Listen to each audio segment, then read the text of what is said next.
वसुदेव सुतं देवं कंसचाणूरमर्दनं देवकी परमानंदं कृष्णं वंदे जगद्गुरुं।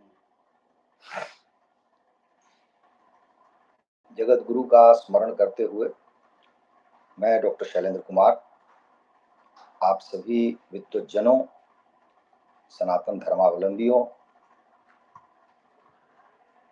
हिंदू धर्म के ध्वजवाहकों सबका आपके धर्म मीमांसा चैनल पर स्वागत करता हूं, अभिनंदन करता हूं।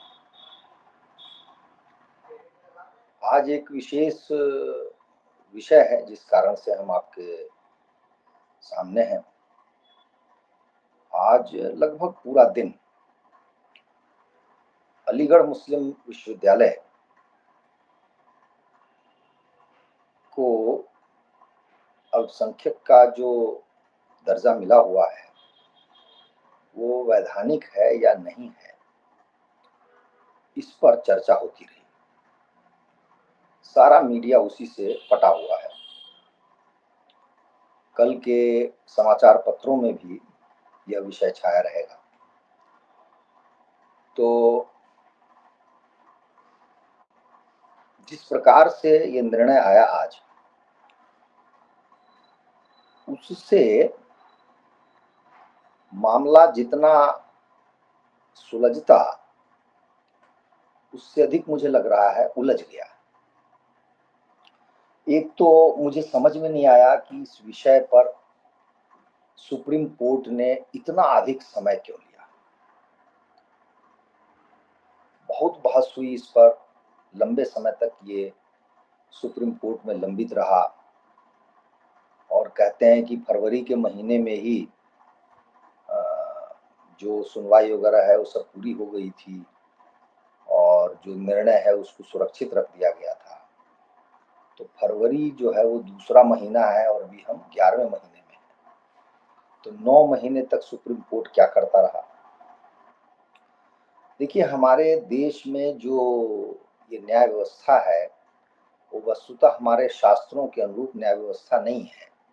ये अंग्रेजों के द्वारा और चर्च के द्वारा बनाई गई व्यवस्था है और मैं बहुत गंभीरतापूर्वक यह मानता हूँ कि इससे किसी को न्याय मिले इसकी संभावना बहुत कम होती है, क्योंकि चर्च ने इसको विकसित किया और भारतीय परिवेश में, भारतीय परिप्रेक्ष्य में यह बिल्कुल ही सफल नहीं है। यदि सफल होता तो हमारे पास लगभग 4-5 करोड़ मामले लंबित नहीं होते। और आप कुछ भी कर लें, ये लंबित मामले कितना घट जाएंगे, थोड़े बहुत घट जाएंगे, फिर भी बहुत बड़ी संख्या में रहेंगे। तो एक तो सुप्रीम कोर्ट ने बड़ा समय लिया। 7 जज की जो पीठ थी उसका निर्माण किया गया। जैसे लग रहा है कि इस देश का पता नहीं कितना बड़ा विषय है ये, जिस पर ये निर्णय नहीं ले सकते। 1, 2, 3, 4 जज भी नहीं ले सकते, 5 नहीं ले सकते, तो 7 का प्रावधान किया गया। आज इस मामले में थोड़ा सा ऐसा बताया गया कि 1967 में जो अजीज पाशा और भारत सरकार के बीच का जो मामला था, मुकदमा था, वो 5 जज की बेंच थी जिसने इसकी सुनवाई की थी। तो यदि उस निर्णय पर कोई टिप्पणी करनी हो या उस निर्णय को पलटना हो या कुछ करना हो, तो उससे बड़ी बेंच होनी चाहिए। और मैं नहीं जानता इसमें कि तकनीकी क्या कारण है, लेकिन ये 7 जज की बेंच इतने महीनों बैठे रहे ये सारे जज इसमें, और जो निर्णय आता है वो निर्णय और मामले को उलझा देता है। मैं सारा दिन इसको देखता रहा, पढ़ने का प्रयत्न किया और स्वयं मैं जो सुप्रीम कोर्ट की जो लाइव स्ट्रीमिंग होती है उसको भी देखने का प्रयत्न किया। एक तो सारी बातें अंग्रेजी में होती हैं। हमारे देश में किसको न्याय मिलेगा बताइए, जिसको कितने लोग उस जटिल जो जुडिशियल भाषा होती है उसकी समझ रखते हैं। तो कुछ भी उसमें सरल नहीं था। फिर मैंने अन्य चैनलों पर देखा और सुनने और समझने का प्रयत्न किया। तो जो मेरी समझ बनी है उसके आधार पर मैं टीका टिप्पणी कर रहा हूँ। मैं अनेक तकनीकी पहलुओं में नहीं जा रहा हूँ, लेकिन व्यापक दृष्टिकोण से इस विषय को देख रहा हूँ, क्योंकि ये विषय हमारे लिए अत्यंत महत्वपूर्ण है। अलीगढ़ मुस्लिम विश्वविद्यालय का विषय एक प्रतीक है। प्रतीक इस बात का है कि मुसलमानों में आप देखेंगे कि अनेक विश्वविद्यालय बनाए गए, और एक एक विश्वविद्यालय का नाम है उर्दू विश्वविद्यालय। तो इस प्रकार के अनेक विश्वविद्यालय, कॉलेज आदि बने हैं, और मदरसों की तो संख्या का कोई है ही नहीं कहीं पर कि आप जान सकें कि कितने हजारों हैं, और सारे देश में या लाखों की संख्या है उनकी। तो वो एक प्रकार की जो व्यवस्था कर दी गई मुसलमानों के लिए, तो वो हमारे देश के लिए या मुसलमान समाज के लिए भी, क्या यह उपयोगी है, लाभदायक है, क्यों ऐसा किया गया? तो इस पर मैं आपको कुछ अपना अनुभव बताता हूँ। संयोगवश मैं 2 बार अलीगढ़ मुस्लिम यूनिवर्सिटी में, एक बार तो मुझे मुख्य अतिथि बनाया गया था, कोई वहाँ पे बड़ा-सा कार्यक्रम हो रहा था। फिर मेरा उद्बोधन भी हुआ वहाँ पर। दूसरी बार मैं एक विशेषज्ञ के रूप में गया और मेरा भाषण हुआ। तीसरी बार यूँ ही मैं गया, 1-2 मेरे जानने वाले हैं, उन्होंने बुलाया। तो अलीगढ़ मुस्लिम विश्वविद्यालय से मैं थोड़ा-सा परिचित हूँ। तो जब मैं मुख्य अतिथि के रूप में पहुँचा था, उस समय वहाँ के जो वीसी थे, उपकुलपति, वो नसीरुद्दीन शाह के भाई थे, ज़मीरुद्दीन शाह, और वो रिटायर हुए थे भारतीय सेना से, लेफ्टिनेंट जनरल के पद से रिटायर हुए थे। तो उनकी उपस्थिति में हम लोगों का जो स्वागत हुआ, तो उस स्वागत में हमने देखा कि वहाँ अ, तरानाए एएमयू बोलते हैं, वो गाया गया, और सारे जो वहाँ के छात्र थे वो गा रहे थे। तो वो तरानाए एएमयू जब मैंने सुना, तो मेरी दृष्टि बहुत बदल गई, और मैं अंदर से सोचने पर विवश हो गया कि ऐसा विश्वविद्यालय क्या भारत में हो सकता है? आप यूट्यूब पे जाएँ और केवल उसको देखें, वो है, वो रिकॉर्डेड है। तो तरानाए एएमयू आप सुनेंगे तो आप दंग रह जाएँगे। उसमें एक भी ऐसा शब्द नहीं है जिससे भारत ध्वनित होता हो, जिससे भारत का कुछ पता चलता हो। उसमें सुबह मिस्र में हो रही है, शाम इस्फहान में हो रही है। इस प्रकार की भाषा है, मतलब सब कुछ भारत से बाहर जो मुसलमान देश हैं, उन्हीं का वर्णन है उस तरानाए एएमयू में। बाद में मैंने तराना जामिया को चेक किया, मुझे वैसा ही लगा। तो ये आप देखिए कि ये कैसा विश्वविद्यालय है। दूसरा क्या था कि विश्वविद्यालय में आपको जानकारी होगी कि एएमयू एक ऐसी जगह है जिसके परिसर में पाकिस्तान का निर्माण हुआ है। पाकिस्तान बनाने वालों ने पाकिस्तान के बन जाने के बाद भी इस बात को बार-बार दोहराया है, इस बात को उन लोगों ने भी कहा है। चाहे वो जिन्ना हो, चाहे लियाकत अली हो, इन सब लोगों ने कहा है कि एएमयू हमारे लिए क्या था। तो एएमयू पाकिस्तान बनाने वाली संस्था है, आप समझिए। तो ऐसी संस्था हो ही क्यों? मैं ये पूछ रहा हूँ कि क्यों हो ऐसी संस्था? हमारे देश में एक समग्रता की दृष्टि होनी चाहिए कि कौन सी संस्था है जिससे देश को लाभ होता है, और फिर क्या है, उससे मुसलमान को भी लाभ हुआ क्या? मुसलमान को भी लाभ नहीं हुआ, क्योंकि मुसलमान यदि उसकी भावना देश विरोधी बनती है, यदि मुसलमान देशद्रोही बनते हैं, यदि मुसलमान आतंकी बनते हैं, विभाजनकारी बनते हैं, तो इससे मुसलमानों को भी क्या लाभ होगा? उनका विकास नहीं होगा, उनकी उन्नति नहीं होगी। तो वो मुसलमानों के हित में भी नहीं है। ये सर सैयद अहमद खान ने इसको शुरू करवाया, तो वो आप जानते हैं कि कांग्रेस के बहुत बड़े घोर विरोधी थे, और अंग्रेजों ने उसको लपक लिया। आरंभ के जितने भी प्रिंसिपल हुए हैं, वो एंग्लो मोहम्मडन जो भी स्कूल था, उसके जो प्रिंसिपल्स हैं वो सारे के सारे अंग्रेज हुए। तो ये मैं मानता हूं कि ऐसे विश्वविद्यालय की हमारे देश में कोई आवश्यकता नहीं। अल्पसंख्यक दर्जा उसको मिलेगा नहीं मिलेगा, ये तो अब एक विवादास्पद विषय हो गया और जटिल विषय हो गया, क्योंकि आज जो निर्णय सुनाया गया है वो निर्णय में वो विचित्र निर्णय है।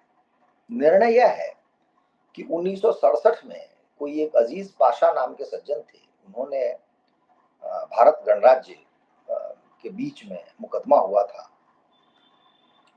और उसमें सुप्रीम कोर्ट की 5 जज की बेंच ने ये निर्णय दिया था कि चूंकि यह एएमयू भारत की संसद द्वारा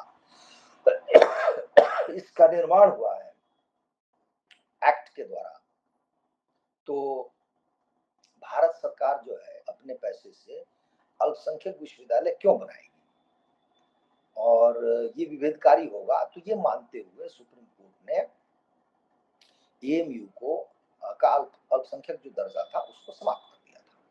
ये 5 बेंच की जज ने ये फैसला सुनाया 1967 की बात। तो 67 में आप जानते हैं कि श्रीमती इंदिरा गांधी हमारे देश की प्रधानमंत्री थी और उन्होंने काफी समय लिया। 1981 में जाकर के उन्होंने संसद में एक कानून बनाया, मतलब उस अलीगढ़ मुस्लिम यूनिवर्सिटी एक्ट में संशोधन कराया, जिसमें उन्होंने संसद से उसको अल्पसंख्यक दर्जा दे दिया। तो 81 से उसको अल्पसंख्यक दर्जा एक प्रकार से मिल गया, फिर से मिल गया। अब ये मामला धीरे धीरे बढ़ते बढ़ते 2006 में पहुंचता है, जब इलाहाबाद हाई कोर्ट ने इसको पूरी तरह से फैसले को पलट दिया। मतलब इंदिरा गांधी ने जो संशोधन किया था उस संशोधन को भी उसने निरस्त किया और वो जो अजीज पाशा वाला मामला था उसके प्रकाश में और संविधान के प्रावधानों के अनुरूप इलाहाबाद हाई कोर्ट ने कहा कि ये अल्पसंख्यक दर्जा इसको नहीं मिल सकता, ये अल्पसंख्यक संस्थान नहीं हो सकता। तो 2006 के बाद आपको पता है कि हमारे यहाँ मनमोहन सिंह की सरकार थी उस समय से लेकर बाद तक, तो ये लोग अब उसके बाद सुप्रीम कोर्ट चले गए और मामला लंबित रहा सुप्रीम कोर्ट में। ये सारा जानबूझकर किया जाता था कि जितना लंबित रहे उतना अच्छा है। 2014 में हमारे देश में सरकार बदल जाती है और 2014 के बाद से संभवतः 16 या 17 में ये मामला जब सरकार से पूछा गया तो भारत सरकार ने बड़ी स्पष्टता से कह दिया कि सरकार नहीं मानती कि ये अल्पसंख्यक संस्थान है। तो इससे बहुत बड़ा झटका लगा दूसरे पक्ष को, क्योंकि सरकार स्वयं कह रही और फिर से उसी समय से 2016-17 से 24 तक नवंबर महीने में तक ये मामला चलता रहा है। बहुत समय लगा। अब आज का जो निर्णय है उसमें पहले तो ये कहा सुप्रीम कोर्ट ने कि जो अजीज पाशा वाला मामला है जिसमें अल्पसंख्यक दर्जा न देने की बात कही गई थी या अल्पसंख्यक दर्जे का विश्वविद्यालय ये नहीं हो सकता ऐसा कहा गया था, उसको यह कहते हुए इस निर्णय ने पलटा है कि केवल इस आधार पर कि सरकार ने इसको बनाया है या संसद ने इसको बनाया है, किसी संस्थान का स्वरूप क्या होगा, वो अल्पसंख्यक होगा या नहीं होगा, इसको निर्धारित नहीं किया जा सकता। अर्थात यदि सरकार ने भी बनाया है तो वो संस्थान अल्पसंख्यक हो सकता है। तो ये पलट दिया उसको। तो ये तो एक हिसाब समझिए कि बड़ा सा झटका दे दिया और वो भी 7 जज के बेंच ने। अब इसके बाद दूसरा पहलू क्या कहा कि अल्पसंख्यक संस्थान, अब इतने पर तो बात से ऐसा लगता है कि जैसे वो अल्पसंख्यक संस्थान हो सकता है जब आपने 67 का फैसला बदल दिया तो। लेकिन सुप्रीम कोर्ट ने कहा कि हम इस परिणाम पर नहीं पहुंचे हैं अभी तक कि अलीगढ़ मुस्लिम यूनिवर्सिटी एएमयू अल्पसंख्यक संस्थान हो सकता है या नहीं हो सकता है। ये निर्णय हमने अभी नहीं किया है। तो उस निर्णय को पलट दिया 67 को, लेकिन इस निर्णय पे नहीं पहुंचे कि अल्पसंख्यक है या नहीं। अल्पसंख्यक है या नहीं है उसके लिए उन्होंने मानदंड तय किए और कहा कि इन मानदंडों के प्रकाश में अब 3 जज की जो नियमित बेंच है वो बैठेगी और वो सारे तथ्यों को लेकर के हमने जो मानदंड बनाए हैं, उन मानदंडों के सामने उन तथ्यों को रखकर मिलान करके या उस कसौटी पर कसना आरंभ करें कि एएमयू उन कसौटियों पर खरा उतरता है या नहीं। अब ये अपने आप में, उसमें कई बातें कही भी गई हैं और अपने आप में वो जटिल चीज यह है कि इसको आरंभ किसने किया, इसकी स्थापना किसने की, पैसा किसने दिया, इस विश्वविद्यालय को भूमि किसने दान दी, और फिर उससे पता चलेगा कि संस्थापक कौन थे, क्या केवल मुसलमान थे, फिर उसका प्रशासन कौन चलाता था, क्या वो केवल मुसलमान थे, आदि आदि विषय। और फिर जो है उस पर वो जो 3 जजों की बेंच होगी वो अपना निर्णय सुनाएगी। अब इसमें कुछ बातें बतानी आवश्यक है। पहली बात तो यह है कि सर सैयद अहमद ने जब इसको आरंभ किया तो आपने बहुत स्थान पर पढ़ा होगा कि वो भारत भर का उन्होंने भ्रमण किया और सबसे पैसे मांगे। उसी में एक कहिए कि विनोदपूर्ण घटना है कि जब वो गए थे वहाँ निज़ाम हैदराबाद, तो हैदराबाद का निज़ाम जो है वो बहुत भारी कंजूस था और उसने एक भी पैसा इनको नहीं दिया। तो कहते हैं कि उसको बार बार जब जोर दिया कि नहीं आप कुछ दीजिए, तो वो निज़ाम जो है वो इतना कहिए कि वो हो गया, गुस्से में आ गया, क्रोध में आ गया कि उसने अपनी एक जूती उठा के इनकी ओर फेंक दी, या इनको मतलब इनको मारने के लिए जूती फेंक दी। तो वो जो जूती थी, ये जूती ही झोले में भर के उठा के चले गए। तो बाद में हुआ क्या कि उनका हैदराबाद के निज़ाम का बड़ा अपमान हुआ। तो फिर आप देखेंगे कि वो पंजाब, लाहौर आदि जगह भी गए और पैसा उनको भारी मात्रा में हिंदुओं ने भी दिया। फिर वहाँ जो एएमयू कैंपस है, उसकी जो भूमि है, तो वहाँ के जो स्थानीय एक जमींदार थे, लेकिन उनके नाम में राजा लगा हुआ है, राजा महेंद्र प्रताप संभवतः, तो उनकी भूमि जो है वो सर्वाधिक है जो उन्होंने इसको दान में दी। दूसरा, जैसे मैंने आरंभ में ही कहा, जब ये मोहम्मडन एंग्लो मोहम्मडन स्कूल बना तो उसके जितने प्रिंसिपल हुए थे, 1-2 साल नहीं 25-30 वर्षों तक वो अंग्रेजी हुए थे। तो इससे ऐसा लगता है इन तथ्यों को देख करके कि इसमें पैसा हिंदुओं का लगा बहुत बड़ी मात्रा में, भूमि जो उसका अधिकांश है वो हिंदुओं की है, और जो इसके संस्थापक प्रशासक थे वो अंग्रेज थे। तो ये अपने ये सारी बातें आज उसमें आई भी हैं कि भाई भूमि किसकी है, पैसा किसका है, कौन प्रशासक होता था, ये प्रश्न किए गए हैं मापदंडों के क्रम में। तो ऐसा लगता है कि जब ये बातों पर बहस होगी तो एएमयू संभव है उन कसौटियों पर खरा न उतरे, और एएमयू के लिए यह एक बहुत बड़ा झटका होगा। और यदि एएमयू खरा नहीं उतरता है तो जामिया के भी खरा होने का कोई प्रश्न नहीं उठता, और इस प्रकार के अन्य भी जो संस्थान है उनका भी नहीं होगा। तो मैं ये कहना चाह रहा हूं कि इसमें कुछ फिर भी मेरा कहना यह है कि आपने इतना समय लिया, तो क्या आपने जो मापदंड बनाए, 9 महीने से तो आप वैसे ही बैठे हुए थे, उन कसौटियों पर आप तथ्यों को मंगवाते, उस पर चेक करके आप फैसला सुना देते। इतना समय क्यों आप व्यर्थ कर रहे हैं इस देश का? और फिर मुझे समझ में नहीं आता है, या मैं अनुमान नहीं लगा सकता कि अब फिर कितना समय लगेगा, क्योंकि जज के पास अनेक मुकदमे होते हैं, तो उसमें कब आएगा इसका फैसला कोई कर नहीं सकता। लेकिन जब भी आएगा तो ये बड़ा रोचक होगा देखना कि उस पर क्या होता है। लेकिन मेरा कहना कुछ और है। मेरा कहना है कि हम ऐसी परिस्थिति का निर्माण क्यों करते हैं? अल्पसंख्यक और बहुसंख्यक ये जो विचार है, ये शुद्ध रूप से अभारतीय विचार है। यदि आप ध्यान से कभी सोचिए, मनन चिंतन कीजिए, तो हमारे देश में यहाँ तक कि जब मुसलमान राजा भी हमारे यहाँ थे, तब भी कभी भी अल्पसंख्यक और बहुसंख्यक जैसे शब्दों का प्रयोग नहीं हुआ। ये अंग्रेजों ने किया, हमको विभाजित करने के लिए, हमको बांटने के लिए।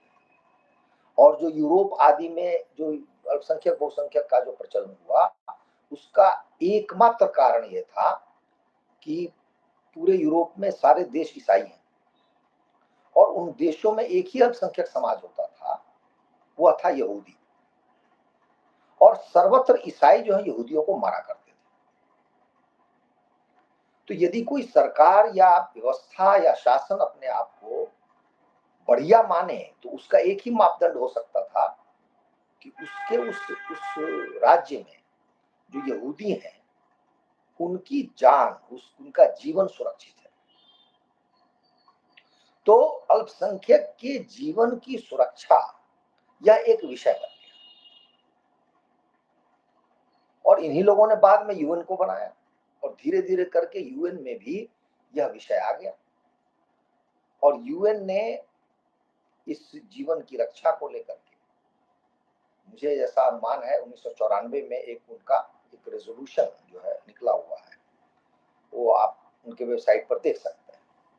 तो यूएन ने कहा कि 5% से कम यदि किसी समुदाय संप्रदाय की जनसंख्या है किसी देश में, तो हम उसको अल्पसंख्यक कह सकते हैं। भारत में क्या विडंबना है? भारत में विडंबनाएं दो हैं। पहली बात कि हमारा संविधान अल्पसंख्यक कौन है, क्या सीमा है उसकी, क्या मर्यादा है, उसको परिभाषित नहीं करता है। इसका परिणाम भयंकर यह हुआ है कि 15% मुसलमानों की जनसंख्या हमारे देश में, और यदि संख्या की दृष्टि से देखी जाए तो 21 या 22 करोड़ आज होंगे। तो क्या कोई 22 करोड़ का जो समाज है वो कभी अल्पसंख्यक हो सकता है? या अल्पसंख्यक जो शब्द है उसका अपमान है, उस शब्द को निरर्थक बनाता है। तो मेरी दृष्टि में भारत की संसद को इसको परिभाषित करने के लिए अविलंब कदम उठाना चाहिए। ये एक पहलू हुआ।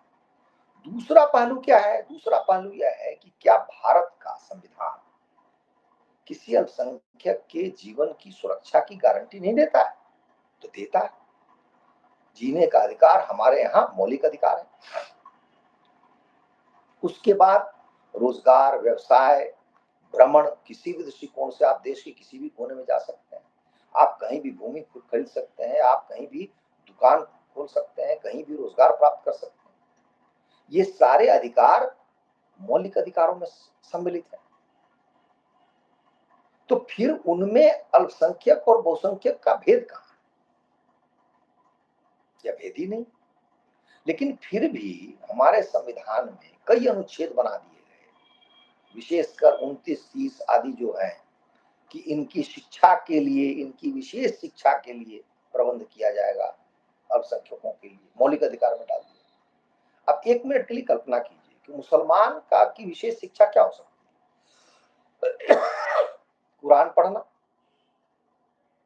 और इस्लामी जो विषय है, हदीस वगैरह, वो पढ़ना, और भाषाओं के नाम पर 3 भाषा पढ़ना, अरबी, फारसी और उर्दू। अब मेरा प्रश्न यह है कि ये पढ़ने से भारत जैसे देश को क्या लाभ है, या मुसलमान को ही क्या लाभ है? भाई, कुरान आपको पढ़ना है, आप घर में बैठ के पढ़िए। बहुत शौक है, घर में कोई पढ़ाने वाला नहीं है, किसी मौलवी को लेके पढ़ा लीजिए आप। कोई सरकारी संस्था, सरकार पैसा दे करके कुरान क्यों पढ़वाएगी अपने बच्चों को? तो मुझे ऐसा लगता है कि 2 काम इसमें करना बहुत आवश्यक है। पहला जो सरल है यह है कि अल्पसंख्यक को आप परिभाषित कर दीजिए। यदि आप परिभाषित करते हैं, और ये जो मैं बात कह रहा हूं ये भी संयोगवश मैं उन दिनों ध्यान देता था जब सुप्रीम कोर्ट में मुकदमा चल रहा था, वहां पे कहीं एक उदाहरण आया है जिसमें कहा गया है कि जो समाज चुनाव परिणाम को प्रभावित कर सकता है वो अल्पसंख्यक नहीं हो सकता। जैसे भारत देश में लोकसभा के जितनी सीटें हैं उनमें से आप समझिए कि लगभग 70, 75, 80 ऐसी सीटें हैं जिनमें जीत हार को तय करने की शक्ति मुसलमानों में है। तो जो हमारे छठवां हिस्सा जो लोकसभा की सीटों का है उसको प्रभावित कर सकता है, और राज्यों के चुनाव में तो और भी ज्यादा, वो कभी भी अल्पसंख्यक नहीं हो सकता। ये सुप्रीम कोर्ट में भी बहस में ये बात आई थी।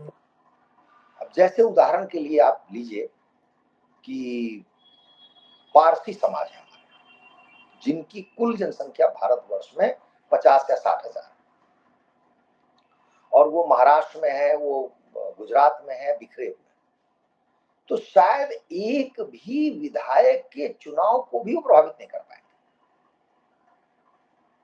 इसको कहेंगे हम अल्पसंख्यक। हमें संयुक्त राष्ट्र संघ से कुछ लेना देना, हम उसको बना दें 1% से कम, नगण्य। अल्पसंख्यक का मतलब नगण्य। दूसरा जो ये अनुच्छेद है जहां पर उनकी शिक्षा, भाषा, लिपि आदि के संरक्षण की बात की गई है, ये सब भारत को तोड़ने के लिए की गई। मेरा प्रश्न है कि आज कोई उर्दू पढ़ के क्या कर लेगा? मैं भाषा विज्ञान का छात्र रहा हूं। भारत में कोई एक व्यक्ति नहीं है जो केवल उर्दू से अपना काम चला सके। वो उस स्थान की दूसरी भाषा जानता है, क्योंकि मान लीजिए आपने उर्दू में कुछ लिख के दिया, मैं जानता नहीं, तो मेरे लिए वो निरर्थक है, उसमें कोई आवेदन नहीं दे सकता सिवा कश्मीर की। और कश्मीर के साथ सबसे बड़ा अन्याय किया गया है भाषा के नाम पे। कश्मीर पर उर्दू थोपी गई। कश्मीर की भाषा तो कश्मीरी है। लिखने के लिए आप अरबी फारसी जो लिपि कहते हैं उसका उपयोग कर सकते हैं, लेकिन कश्मीर को उर्दू से क्या लेना देना? दूसरा, फारसी और अरबी, मैं कह रहा हूं ये देश निर्णय करेगा ये कितने लोग पढ़ सकते हैं।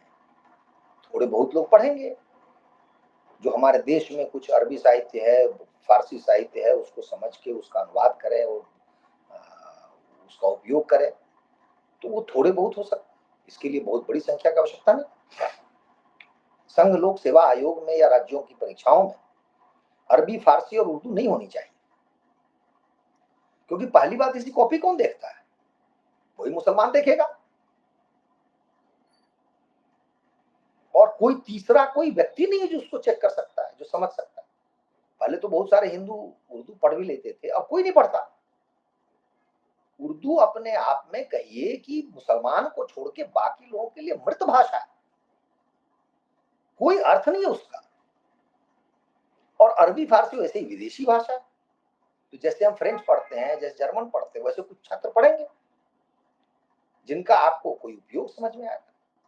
लेकिन विश्वविद्यालयों में, स्कूल में, मदरसों में एक बड़ी संख्या में पढ़ाने का कोई अर्थ नहीं। उससे बढ़िया क्या भारत की 2-3 भाषाएं सीख लीजिए, वो आपके लिए अधिक लाभकारी है। तो मैं ये मानता हूं कि इस एएमयू के बहाने सरकार के समक्ष कई बातें आ गई। यही समय है जब हम अल्पसंख्यक कौन ये निर्धारित करते हैं, और कैसी भी कसौटी ले आप, मुसलमान कभी अल्पसंख्यक भारत में हो ही नहीं सकता। इसका प्रचंड उदाहरण और सबसे अच्छी बात जो आज तक इतिहास में कही गई है, वो बात है सरदार वल्लभ भाई पटेल की। स्वतंत्रता मिलते ही, ये बात जब संविधान सभा वगैरह में हो रही थी, अल्पसंख्यक बहुसंख्यक, तो उन्होंने कहा मुसलमान अल्पसंख्यक कैसे? जिस मुसलमान ने इतने बड़े देश को बांट दिया, तोड़ दिया, वो कमजोर कैसे, वो अल्पसंख्यक कैसे? ये सरदार वल्लभ भाई पटेल का वक्तव्य है। तो आप इतने डोमिनेटिंग हैं, इतने प्रभावकारी हैं, कश्मीर में आप 1 करोड़ से ऊपर हैं, असम में आप 1 करोड़ से ऊपर हैं, उत्तर प्रदेश में 3 से 4 करोड़ हैं, बिहार में कई करोड़ हैं, कहां से अल्पसंख्यक हो गया?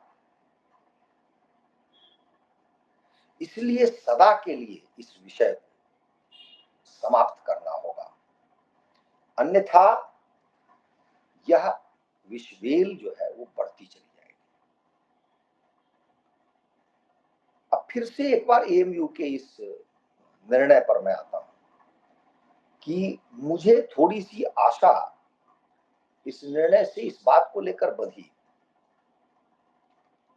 कि यदि अजीज पाशा के निर्णय को पलटने के बाद 7 जज बैठे थे जिन्होंने महीनों अपनी खोपड़ी लगाई, तो यदि वे चाहते एएमयू को अल्पसंख्यक दर्जा देना या मानना कि अल्पसंख्यक संस्थान है, तो कर सकते थे, तुरंत कर सकते थे।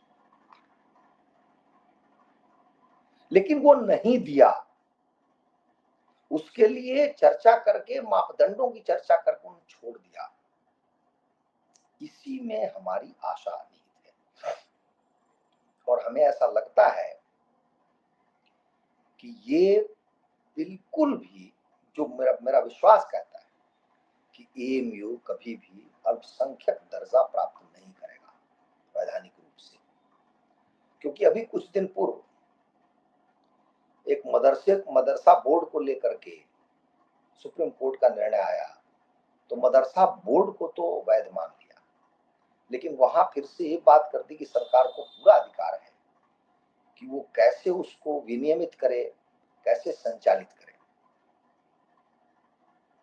तो मुझे नहीं लगता कि सुप्रीम कोर्ट, आज भी सुप्रीम कोर्ट में के जो निर्णय है उसमें ये बात आई है कि सरकार को संचालन का अधिकार है, इसको नियंत्रित करने का अधिकार है। तो यदि सरकार को पूरा अधिकार प्राप्त हो जाता है नियंत्रित करने का और सरकार जैसे चाहे इसको चलाए, तो वैसे ही दर्जे कोई मतलब नहीं रहा।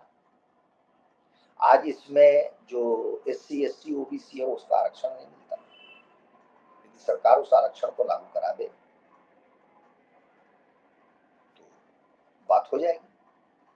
लेकिन ये तो बातें सैद्धांतिक हैं और वैधानिक हैं, लेकिन मैंने जो स्वयं देखा है एएमयू में और जो मैंने कहानियां सुनी है वो दुर्दांतक है, वो भयंकर है। मैं आपको बताऊं, सरकार अपनी शक्ति लगा भी दे, उसका अल्पसंख्यक दर्जा समाप्त भी हो जाए, तो जो भी वहां जाएगा जो मुसलमान नहीं है उसका जीना दूभर हो जाएगा। ऐसा नहीं है कि वहां हिंदू छात्र नहीं पढ़ते थे या नहीं पढ़ते हैं, अभी कुछ पढ़ते हैं, लेकिन उनके साथ बहुत भेदभाव होता है। मैंने एक लड़की को देखा जो हिंदू थी और वो आदाब और वो ऐसे करती है और उसको वैसे ही सिखाया जाता है। कोई लड़की हिंदू बिंदी लगा के चली जाए या कोई हिंदू चंदन लगा के चला जाए, तिलक लगा के चला जाए, ये संभव नहीं। और मैंने तो कुछ शिक्षकों से बात की, 1-2 शिक्षक हिंदू बन गए थे, लेकिन उन वातावरण इतना विषैला बना देते हैं कि अंततोगत्वा उसने छोड़ दिया। एक मेरी सीनियर थी ब्यूरोक्रेट, वो वहाँ उन्होंने पढ़ाई की थी, संभवतः एमए किया था और एमफिल या पीएचडी के लिए उनके जो शिक्षक लोग थे वो काफी उन पर दबाव डालते थे। बहुत प्रतिभाशाली छात्रा थी वो। तो उन्होंने अपनी आप बीती बताई मुझे। उन्होंने कहा कि मैंने एमए किया, उतना ही मेरे लिए काफी था। इतना विषम परिस्थिति इतनी होती है, बना दी जाती है। और जब उनको कहा गया कि तुम एमए पास करने के बाद एमफिल करो, पीएचडी करो, उन्होंने कहा नमस्कार, राम राम, और वो तुरंत वहां से भाग गई। तो उस माहौल में कोई जी नहीं सकता। इसलिए और भी आवश्यक है कि इस तरह के अधिकार को समाप्त किया जाए, थोड़ी इसमें सख्ती की जाए और वो किसी भी सामान्य विश्वविद्यालय की तरह इसको बना दिया जाए। मुसलमानों की जो पहचान है, जो काम है, वो केवल विभाजन का है, उससे कोई किसी को लाभ नहीं है। और न तो इस्लाम से लाभ हुआ है भारत को या संसार को, किसी को लाभ नहीं हुआ है। तो इस इस्लामीकरण का और इस व्यवस्था का उससे हमें कोई लाभ नहीं है, और हम अपना पैसा क्यों दें? आज जो हिंदू समाज है उसके टैक्स का पैसा जा रहा है, तो हम क्यों ऐसा पैसा दें? कुरान पढ़ने के लिए हम पैसा दें या हदीस पढ़ने के लिए पैसा दें हम? भाई बहुसंख्यक समाज हिंदू समाज है, 80%, तो उसका जो टैक्स में शेयर है वो तो उससे भी ज्यादा है, वो पैसा वहां जा रहा है। और वहां का मैं बता रहा हूं कि जो पढ़ाई का स्तर है और जो सारी व्यवस्था है वो बहुत ही बिल्कुल अच्छी नहीं है। मैंने वहां रातें बिताई हैं, वहां के गेस्ट हाउस में रहा हूं, मैं जानता हूं। अंतिम बात मैं क्या कहना चाहता हूं कि जब मैं अर्थशास्त्र में पीएचडी कर रहा था तो उसमें अच्छा खासा स्थान मैंने शिक्षा पर दिया था। तो शिक्षा पर मैंने, उच्च शिक्षा पर तो मैंने संसार भर के करीब 150 विश्वविद्यालय और भारत के लगभग 150 विश्वविद्यालय, इनको लिया था, एक सर्वे किया था, इनका सर्वेक्षण किया था। तो उसमें मैंने ये पाया कि संसार में आप यदि क्यूएस वर्ल्ड रेटिंग है या और भी बहुत सारी रेटिंग एजेंसीज हैं जो हायर स्टडीज के जो इंस्टीट्यूशन हैं उनको रेट करते हैं। कल भी एक रेटिंग का रिजल्ट आया है जिसमें आईआईटी दिल्ली को टॉप दिखाया गया भारत में। तो यदि आप ध्यान से देखें तो संसार में कहीं भी कोई भी जो अल्पसंख्यक संस्थान कोई हो सकता है वो टॉप में नहीं है। अल्पसंख्यक संस्थान होने का मतलब ही होता है मेरिट को काट देना, समाप्त कर देना। वहां पर केवल मुसलमान ही मुसलमान है, चपरासी से लेकर के वाइस चांसलर और लगभग सारे के सारे छात्र मुसलमान। तो मुसलमानों को ही आप ले रहे हैं और उनका जो पढ़ाई का स्तर है वो आपको विदित है। फिर क्या है, वहां बैकडोर एंट्री बहुत है, भाई भतीजावाद बहुत है उस विश्वविद्यालय में, बहुत अच्छे शिक्षक जाते नहीं। और मेरा तो एक प्रश्न ये भी है, जैसे मान लीजिए मैं इकोनॉमिक्स में पीएचडी हूँ, मैं अच्छा पढ़ा सकता हूँ, और कोई मुझे कहे कि तुम अलीगढ़ मुस्लिम यूनिवर्सिटी में प्रोफेसर बन जाओ, तो मैं तो कभी नहीं जाऊंगा, क्योंकि वो स्थान ही ऐसा है जो दिल्ली से लगभग 100-150 किलोमीटर दूर है, न वहां पर कोई बड़ा शहर है, न किसी बड़े शहर से कनेक्टेड है, उसका अप्रोच नहीं है, मैं क्यों जाऊंगा वहां? तो आप देखें कि जब भी कोई यूनिवर्सिटी या बड़ा इंस्टीट्यूशन होता है वो आपके बड़े बड़े शहरों में ही मिलते हैं, चाहे वो चेन्नई हो, मुंबई हो, दिल्ली हो, अहमदाबाद हो, हैदराबाद हो। ये ऐसी जगह कोई इंस्टीट्यूशन नहीं बनता। मुझे तो आज भी नहीं समझ में आता है कि वहां पर क्यों खोला गया। जैसे आप गेस्ट लेक्चर के लिए कोई दिल्ली से जा, मैं गया वहां, दो बार गया, दोनों बार मुझे रात बितानी पड़ी क्योंकि मैं जाके आ नहीं सकता था। तो एक तो स्थान की समस्या, दूसरा अल्पसंख्यक संस्थान कभी भी अच्छे संस्थान नहीं होते। हमारे यहाँ ईसाइयों ने, जैसे दिल्ली में सेंट स्टीफेंस अच्छा इंस्टीट्यूशन, लेकिन वो अच्छा इंस्टीट्यूशन इसलिए नहीं है कि वो ईसाई है। शिक्षक जो वहां है बड़ी संख्या में वो हैं जो ईसाई नहीं है, जैसे बहुत बड़ी संख्या में वहां पे हिंदू लेक्चरर प्रोफेसर है, छात्रों में भी हिंदुओं की बड़ी संख्या, तो उन्होंने उसको खुला रखा हुआ। तो पढ़ने वालों में मेरिट है, पढ़ाने वालों में मेरिट है, और यही दो तत्व होते हैं जो किसी विश्वविद्यालय को रैंकिंग को बढ़ाते हैं, उसकी गुणवत्ता को बढ़ाते हैं। अलीगढ़ का क्या हाल है कि न तो छात्र पढ़ने वाले हैं बहुत और न शिक्षक पढ़ाने योग्य है। तो आप ये समझिए, कबीरदास का दुआ है, अंधे अंधा ठेलिया दो को पढ़ंत। यही बात जामिया के साथ भी लागू होती है। जामिया ने कभी कोई झंडा नहीं गाड़ा, एक आध कोई विषय अपवाद है, जैसे जर्नलिज्म वगैरह का कुछ था, लेकिन अब वो भी खत्म हो गया। मुझे स्वयं एक बार अवसर मिला था वहां जाने का, और वो जब मैं दिल्ली विश्वविद्यालय में पीएचडी करने की बात कर रहा था उससे पहले, लेकिन जब मैंने वहां का माहौल देखा, वहां के शिक्षक से मिला, उसी उसी क्षण मैंने मन बना लिया कि मैं इस परिसर में एक छात्र के रूप में अपना कदम नहीं रखूंगा, क्योंकि इसमें मेरा जो कुछ भी है वो भी घट जाएगा, मैं सीखूंगा क्या। तो भारत के भविष्य के लिए, हमारे समाज के लिए अति आवश्यक है कि ये एएमयू एक प्रतीक है, लेकिन इस प्रतीक के माध्यम से हमें सारी व्यवस्था को बदलने का अवसर मिल रहा है, और ये तत्क्षण किया जाना चाहिए, इसमें विलंब करने की कोई आवश्यकता नहीं है। अभी भी जब तक निर्णय नहीं आ रहा है सरकार वो सुप्रीम कोर्ट से, तो सरकार चाहे तो संसद में बहुत कुछ कर सकती है, कुछ न कुछ उस अलीगढ़ मुस्लिम यूनिवर्सिटी में जैसे उस समय हुआ था उसको पलट भी सकती है, बहुत सारे काम कर सकती है सरकार। तो मैंने सोचा कि ये इसका मैं आपके सामने बात रखूं। और एक और अंतिम बात है, और वो मैं जिससे मैं आशावादी होता हूँ, वह है कि मैं सोशल मीडिया की शक्ति का उपासक हूँ, प्रशंसक हूँ।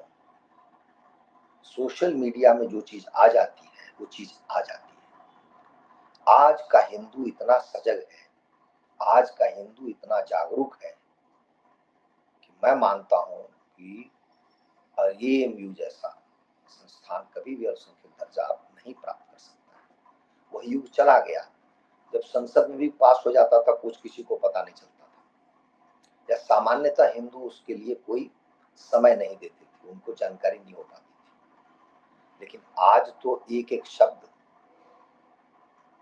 छनाक छनाक बोलता है, एक एक वाक्य बोलता है। हम आप सभी लगभग समान स्तर पे पहुंच जाते हैं जहां तक कि सूचना की बात है।